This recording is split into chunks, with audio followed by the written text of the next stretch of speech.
Hey guys, it's Smoo.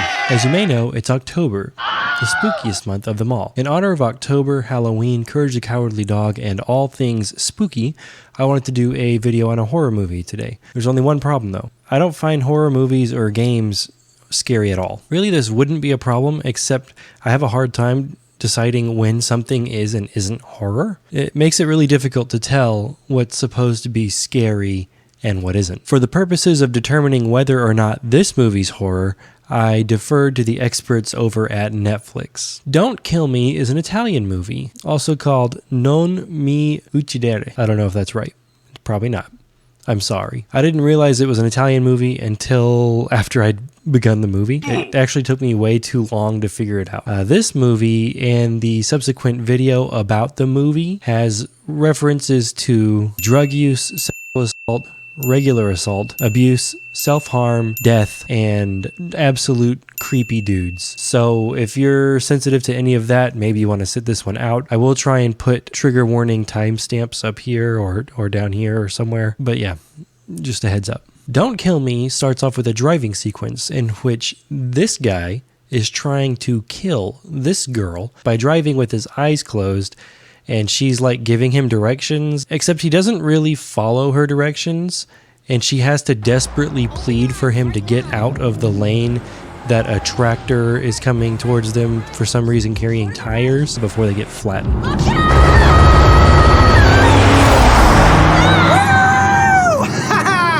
What a blast, huh? The boyfriend doesn't give a shit about himself, his girlfriend, or anybody else on the road, clearly. She begged him multiple times, to please just open your eyes and drive like a sane person. And he flat out refused. And he risked her life against her will. Now, before you go into my comments and say, well, of course this is goofy, Smoo. You're watching the English dub. Yeah, I am watching the English dub. I'm sure it's better in the original Italian, even if it's just marginally so, because most of the problems with this movie isn't the dub. But I think Donkey said it best, so I'll just let him say it here. Having a terrible English dub is like having a feature at the main menu where you select between normal mode and funny mode. And this dude is actually expecting me not to pick funny mode. Okay. Makes sense. I want to watch the movie in funny mode. Leave me alone. This scene does a great job of setting up what to expect throughout the rest of the movie. You've got this guy immediately belittling her for being upset that he almost killed her. Come on, don't throw a tantrum.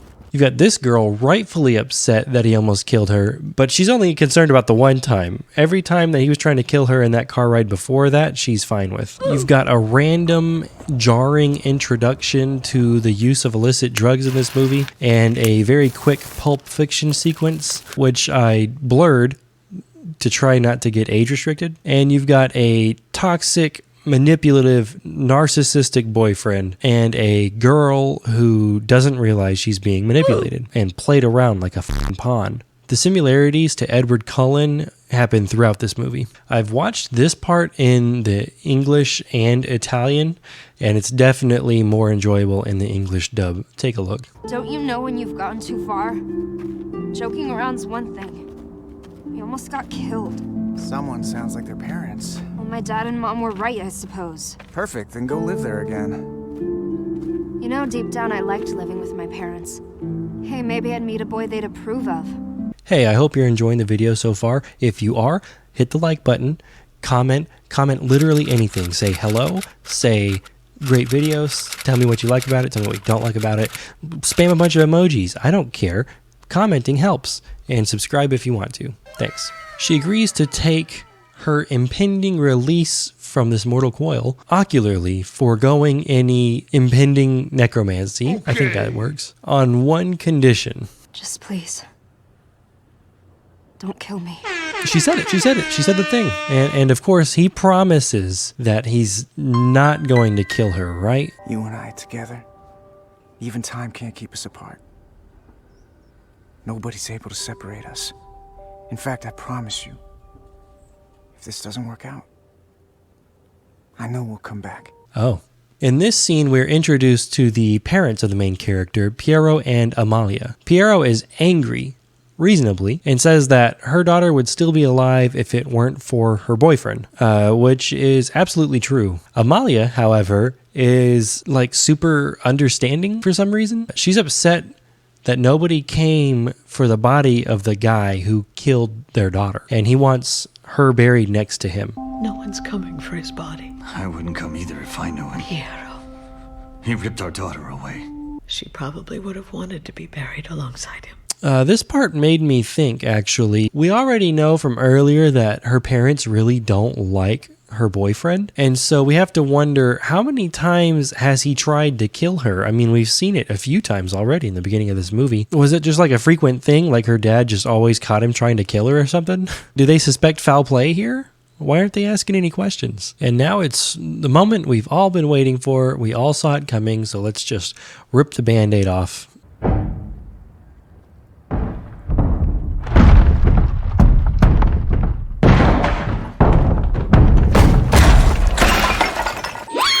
During this scene, I had a few thoughts, really. Firstly, the crying is so good. It sounds like she just watched Joel get killed on The Last of Us Part 2. The music is incredibly out of place. Why did they take the most calming, whimsical, ethereal music and put it over the guttural shrieks of a woman in both physical and emotional pain?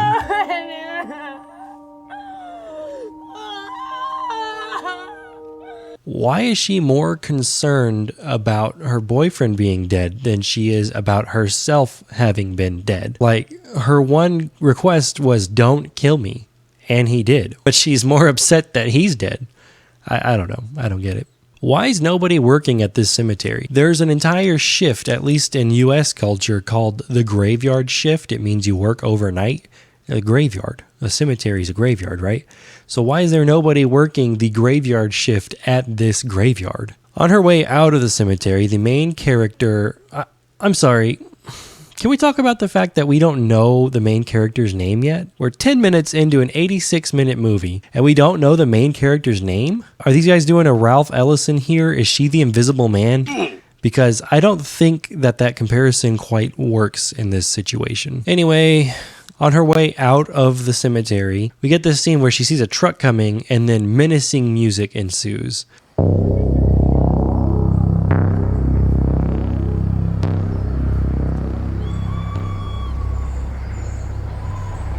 Are we in for a chase here? Are these guys trying to capture our main character and take out her organs and do some crazy tests on her? Shock her with some electricity, maybe hang her upside down by her toenails, or what are we doing? No, actually. The color gets warmer, the sun comes out, everything gets brighter, and we're in for a bizarre flashback sequence in which this dude with pink hair rolls up in a pickup truck similar to the one that we just saw. And he's probably the coolest guy in town, right? Where are you walking to, my two pretty babies, huh? What the fuck? My two pretty babies? Good job finding the quickest way to repulse somebody and get them to stay the fuck away from you for the rest of their life. The only better thing that could have happened in this situation is if he wore a sign around his neck that said, "I'm a fucking weirdo. What's up, my two pretty little babies?" What the fuck? Oh, gross. What's wrong, my little infants, my little toddlers? What are you doing, my beautiful little infant toddler babies? Oh, God, stop. Why are you doing that? Dude? The main character's friend gave advice that would literally change this entire movie if she had just listened. Sorry, we don't give our names to junkies. I wouldn't have to make this video right now, actually. And in response, pink hair guy says something super alarming. Oh, come on. I won't kidnap a bitch like you. I'm sorry. What? What kind of bitches do you kidnap then? What is that about? So they drive off and the boyfriend's in the back seat. And you get the stereotypical love at first sight thing, you know. She sees this guy. We learn his name. She's immediately enamored. They fucking zing, dude. Later at a rave where nobody can agree where the beat is, we learn that Robin here hasn't given much of a shit about consent since literally before they ever spoke to one another. Also, the main character's friends said that this guy makes girls crazy. And for a guy that supposedly does that, he sure spends a lot of time alone. During this flashback, we get this scene for some reason. No, don't stop. I want to go inside. You can't. My father will kill us. Let's go to my place. Impossible. Is the insinuation here that Robin doesn't care that her father's going to kill them because he's going to kill them anyway? I can't imagine that's what they're going for, but it kind of seems like it, right? Post-flashback, our character enters her parents' house and immediately goes to the fridge, fucking raids the thing, empties it out, eats a bunch of food. And this might seem kind of weird, right? The first thing that you do after coming back from the dead is go get some food, but it makes sense. Bear with me here. She was buried in a grave, which means her stomach was emptied. She was drained of all her blood and bodily fluid, and all of that other shit that goes with processing a body before burial. So yeah, she's probably pretty hungry. Unfortunately, if she eats food, she just throws it up, so that sucks. Wonder what she can eat. She goes down the hall and makes sure that her parents are asleep, which they are until she walks away and her mom wakes up. She goes into a room where we finally learn her name. It's Mirta. We're 16 minutes into this movie and we learned her name, so that's cool. Also, how old is Mirta supposed to be? Mom makes her way to Mirta's room to figure out who's throwing up in their sink and what all this noise is about, only to have the door slammed in her face. And this happens. It's me, Mom. I know you're there. Please open up. Please, please.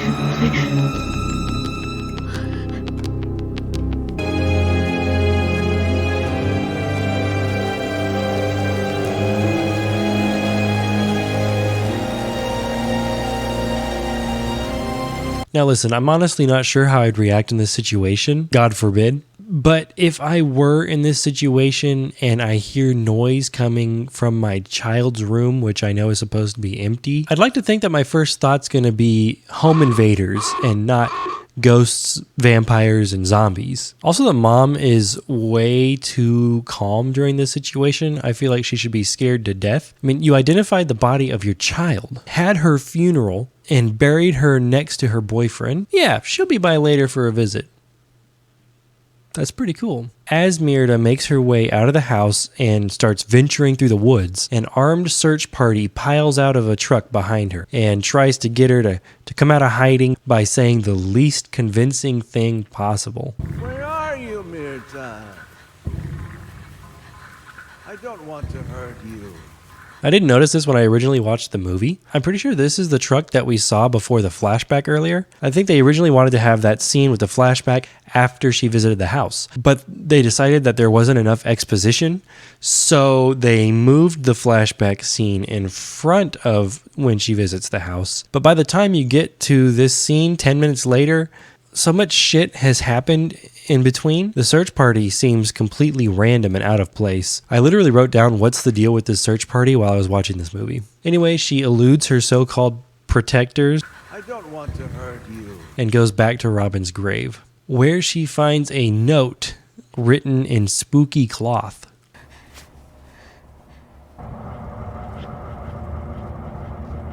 No time to worry about that though, because Mirta is decomposing. She tries to wipe all the rotting colors off of her skin, which I think is pretty funny. We cut to Mirta writhing in pain outside a gas station, where she goes to a bathroom that for some reason has lockers and tries to wash her hands, and then she pulls her fingernails out. She admires her menacing reflection for a little bit. She eventually leaves wearing the sickest fucking shades I've ever seen. She and her shades go to another rave for some reason. I totally like to go to raves when I'm writhing in pain. And she meets a really creepy, sexist engineer guy. You're not from around here, are you? You're smoking hot. I bet you're a student majoring in literature. You know, I'm an engineer. It's fine. And you too are fine. We should get out of here. You're not going to find anyone better than me. Now, in this scene, she doesn't say a single word to him. So why would he ask if she wants to go back to his place? That makes no sense. Whenever you're talking to somebody and they don't say anything back, do you get the idea that they want to fuck? Come on, dude. They end up in a car together at the quarry that she was at earlier, and we find out his name is Mario. My name's Mario. And you? Before he commits full-on sexual assault. No, Mario, what are you doing? Oh, Mario, what are you doing, man? Oh, no. Oh, Mario. You fucking creep, Mario. I knew I never trusted that little fucking mustache. He says some vile shit while trying to commit a vile act. Thankfully, she completely bodies him before that happens. She just annihilates the guy, murders the shit out of him, goes full vampire mode. Meanwhile, Myrta's mom, Amalia, is losing her fucking mind. She's crazy. Myrta. Amalia. Amalia. Myrta. Myrta. And Susie, who is the assistant or maid or something, it's not really clear who exactly she is to these people, but remember her, okay? Because it is important. Just trust me. Anyway, Susie tells Piero that he has an unexpected guest. You have an unexpected guest outside. You don't have to tell me that a guest is unexpected, okay? If I'm not expecting a guest and a guest arrives, the unexpected is implied. I know it's unexpected. I'm the one not expecting it. Yet another creepy dude in this movie visits Piero. Do you know about the Benandanti? We're just a group of people who, through generations, pass down a mission to protect the living. He tells him that his daughters come back to life in the least convincing way possible. Do you really believe that someone came along and robbed the corpse of Myrta? Call me when she visits, because believe me, she'll try, Mr. Fossati, and do not trust her. Uh-oh, don't trust her? Wonder why? We have a flashback of Robin being a complete abusive tool to Myrta. Myrta, look at me. Quit playing victim. I'm not from the same place as you. No help from mommy and daddy. I was solo, always having to defend myself. Because they'll take it all away, Myrta. Your friends, too.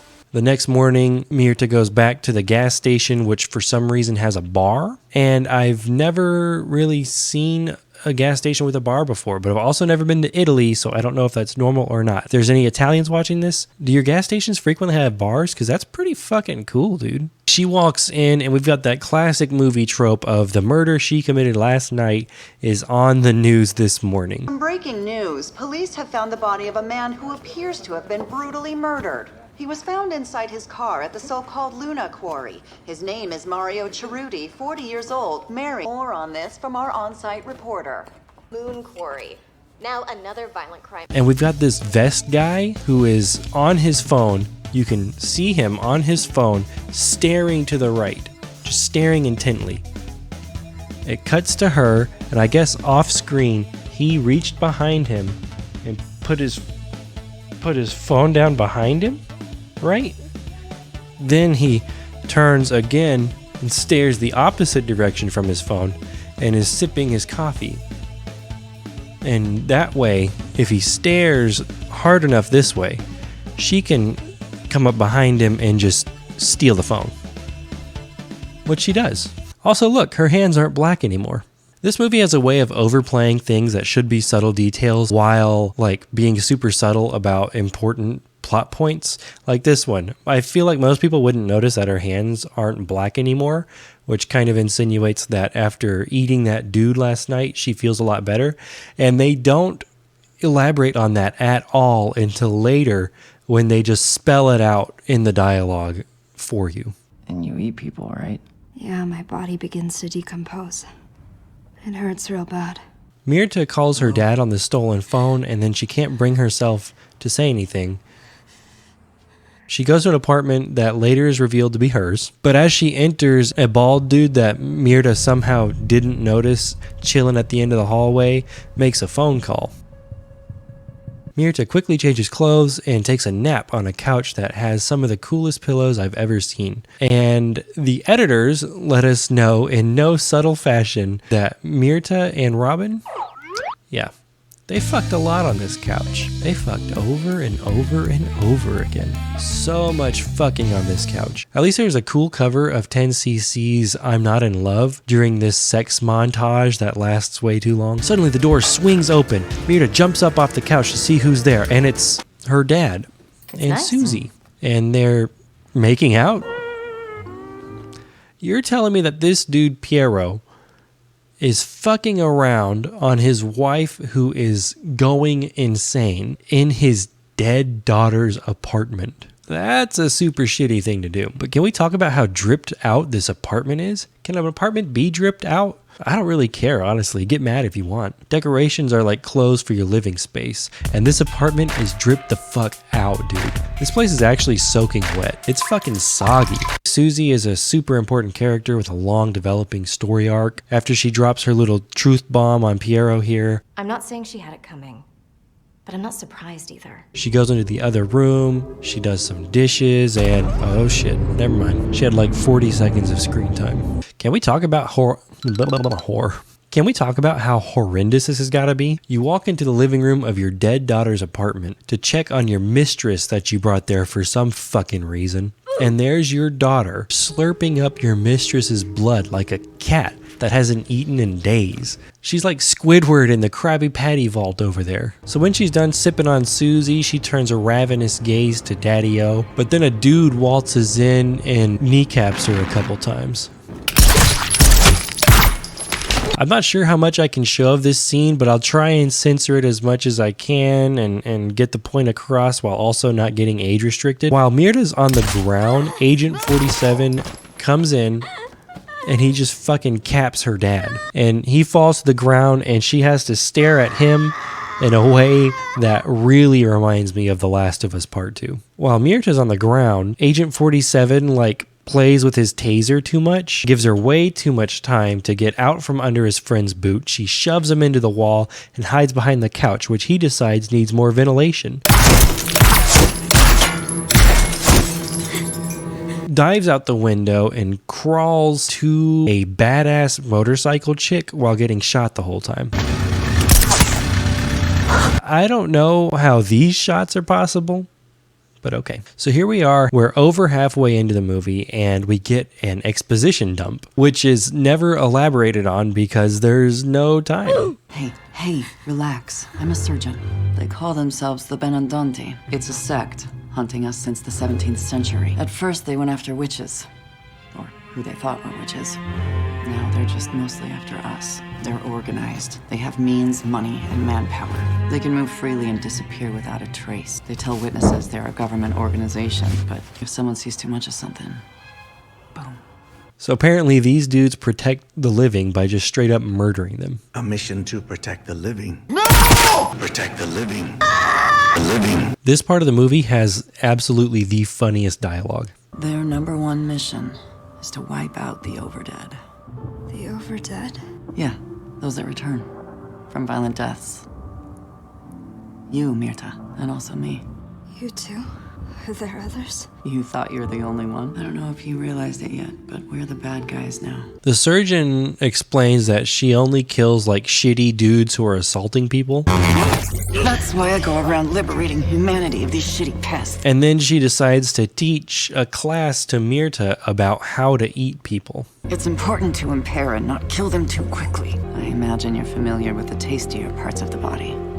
We instinctively bite here in the neck. Pay attention, okay? If the victim's spinal cord is severed, it means they're goners, mere seconds of breath. There's more, too. You risk tearing the artery, and if that occurs, you have 3 to 4 minutes maximum before they pass away. Then what? The body can't be eaten, only when living. It's best to start from the abdomen. The liver, intestines, and stomach. You must avoid the abdominal aorta and diaphragm.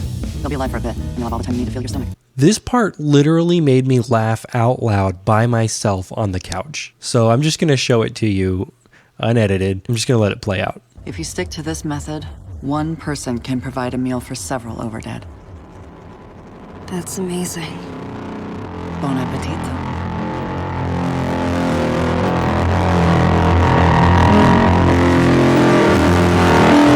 While they're fleeing the Benandonti, Myrta jumps out of the car because badass motorcycle surgeon won't turn the truck around to go back to the cemetery where Robin's at for fear of getting caught, which makes sense. At the cemetery, pink hair guy is visiting Robin and decides to hit a line of powdered sugar off of what looks like a lantern on someone's grave. A super shitty thing to do, by the way. He sees Myrta, he takes her back to his place so that she can relax, but proceeds to fucking perv out on her while she's taking a bath, which isn't cool. He gives her some insight as to various plot points They've been calling him Paolo de Liguori, a victim at the quarry. Robin would joke that he'd been eaten by a vampire or a wolf man or something. He never told me about that. You were his best friend. I always came in second as number 2. That's not true. He loved you. So much that when he met you, he stopped talking to me and became buddies with a bunch of weird guys. And then says some questionable things before trying to straight up sexually assault her. I don't give a damn. I've been waiting for this for years. He then ends his own life so that she can't eat him, with hopes that he will come back as a zombie person like she is so that they can be together. We'll be together someday. Dude, she's not into you, man. She's clearly obsessed with your friend. Motorcycle surgeon checks the hotel for Mirta, thinking that she may be holed up there, and runs into creepy dude, while Mirta launches a full-on siege on Robin's gravesite. Breaks it open to reveal something that I hope that everybody watching this video has discovered or kind of figured since the beginning of this video. Robin's not in there, dude.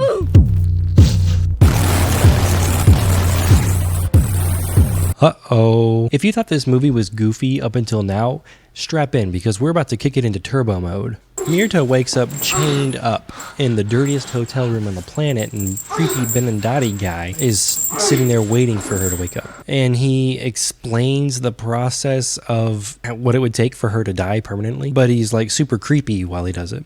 It's an involved process killing you for good.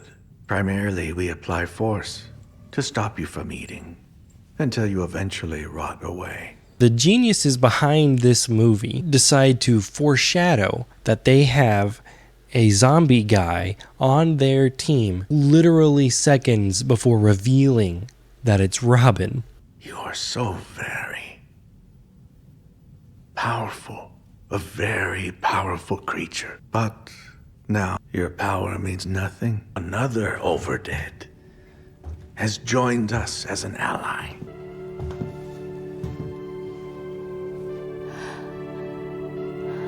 Robin. What's the point of that? Immediately following this is a scene that had me write both the phrases, "What the fuck is happening?" and "Why so much sex in this movie?" What is this place? It's our safe house. We're completely safe.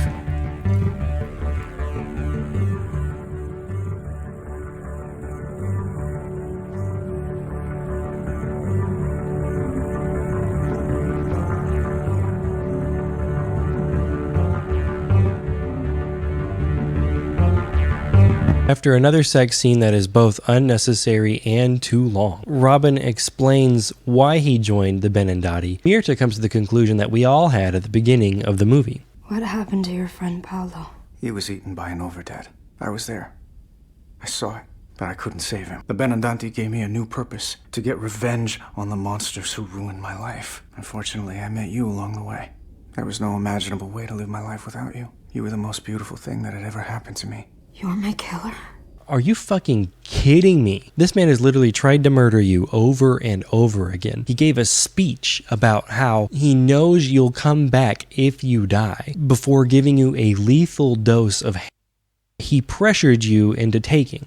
How did you not know this was your killer the whole time? Did they think this was some M. Night Shyamalan level twist at the end? Like we'd all gasp when we realized that Robin killed her? It's literally the obvious conclusion. I thought this whole time that she knew that he was her killer and that she was just cool about it and she thought it was like romantic or some other shit like that. You knew before back in the car that we'd die.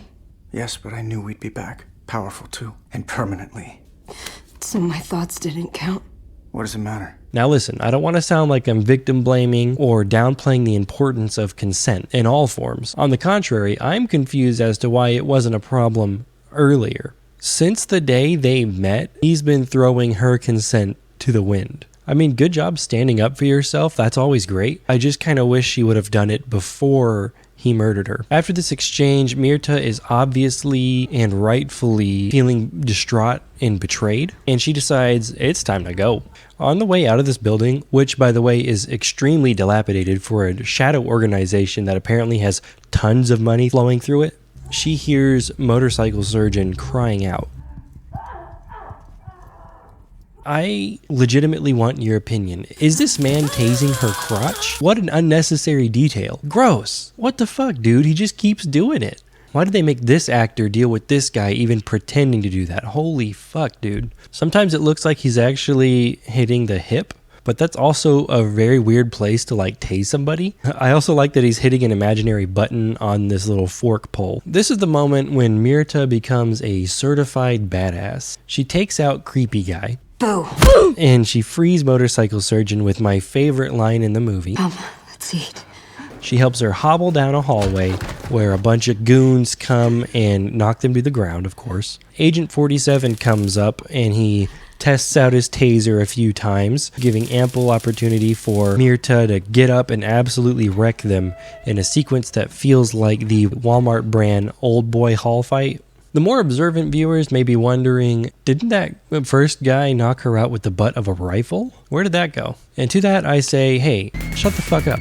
Don't worry about it. Robin comes out and he finds them at a van that they are about to leave in, and he decides before she leaves he better gaslight her a little bit more, just as a parting gift, something to remember him by. Piece of garbage, how dare you decide for me? You wanted it too. You promised me, remember? As they drive off, the gunmen keep trying to land like zombie shots when they should be shooting the tires or the gas tank or anything to stop the vehicle and disable it, but they're not. As baffling as this movie is, the very last scene is the one that confuses me the most.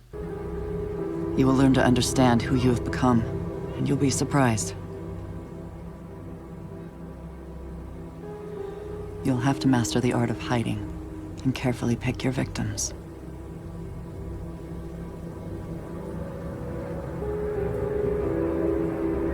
Doesn't sound too difficult.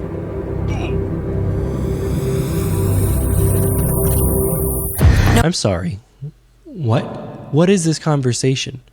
This adds nothing at all to the movie. The only thing I can come up with is the very worst case scenario. Are they planning on doing a sequel? Please tell me they're not doing a sequel. Please tell me. Please tell me. Hello? Tell me. How do you get this far into the movie and say, yeah, this is great. This is going to do so well that we're going to make a Don't Kill Me 2. Don't kill me either. I don't know. I can't imagine making the conscious choice of leaving this scene in having seen the rest of the movie. They should have just taken this out and said, you know what, we're at this point, may as well publish the movie, but cut our losses and go do something else. If you like this video and want to see some more goofy stuff, go ahead and click this video right here. It's great. It'll be a good time, and I love you. Thanks. See ya.